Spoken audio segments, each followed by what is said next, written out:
Hello friends, welcome once again to OBAAPA'S recipes. In today's video, we're gonna learn how to prepare one of the most delicious Ghanaian dish, a Banku and rice ball. So let's get into this video. So first of all, I just washed my goat meat and I just added it into my pot. Next, I have here some vegetable or my seasoning I'm gonna be using for this soup. So with this recipe, you can use any preferred seasoning of your choice.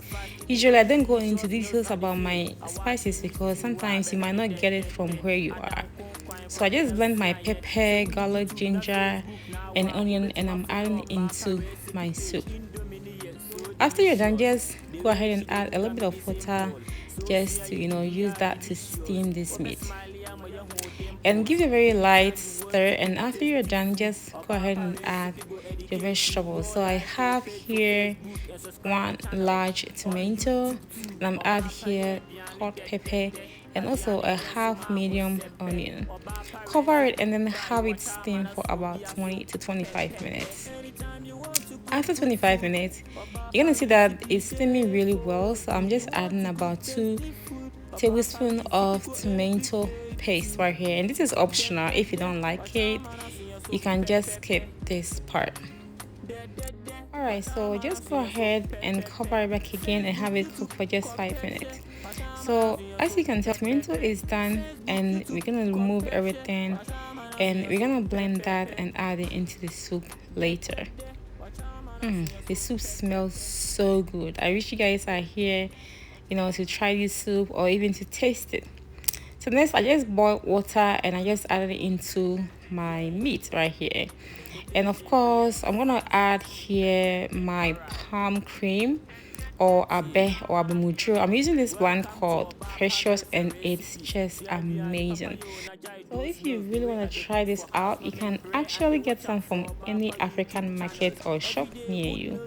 Alright friends, so our soup has been boiling beautifully and you can tell. So I'm just adding here extra pepper because I really love my palmnut soup very spicy. But if you don't really like your spicy, you can just skip this part. So at this point of time, you can just go ahead and add your blended tomato, pepper and onion, okay, and then just leave it on the stove. Let it cook for about 30 minutes extra. Alright, of course you're gonna enjoy our delicious soup with rice ball, but let me remind you that you can actually enjoy this soup with any side of your choice. It can be fufu, banku, kenke, eba, whatever you want to eat with. Just feel free and do so. Of course, you know how palm oil usually comes with a lot of oil, so what I do is just I scoop all the excess oil out and then use that one to prepare another dish later. So that's what I'm doing right here. So yeah, don't be scared, just go ahead and scoop everything out and enjoy your soup, okay? Yes, so today, as I told you before, we're going to enjoy that with rice ball, aka a mutuo papebi. Yes, that's what we're going to enjoy this delicious soup with. So friends, everything looks so amazing and so delicious, very beautiful and well presented. So I hope you guys gonna give this recipe a try. It is very quick and easy dinner or lunch recipe that you can actually make for your loved ones. So friends, as you can tell, Papa is really enjoying this soup. I hope you try as I told you earlier. Alright friends, so if you really enjoyed this video, make sure that you share and you like, okay, for us. And if you have any additional comments, feel free and leave it in the comment section below. So this is how I prepare my authentic Ghanaian palmnut soup and a mutuo. Thank you so much for your time and I really appreciate you. Stay safe and have a blessed day.